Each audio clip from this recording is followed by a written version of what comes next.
เนาะจะว่าตามคำก็มุกใจน้ำพี่น้ำน้องเขามาบ่เนี่ยเนาะเจ้าเอาเรียกว่าทั้งอันทั้ง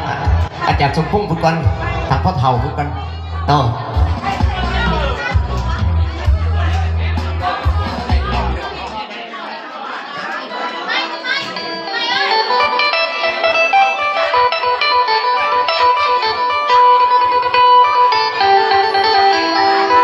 เจ้าเอาขอดูหน้าน้องบรรดาพี่น้อง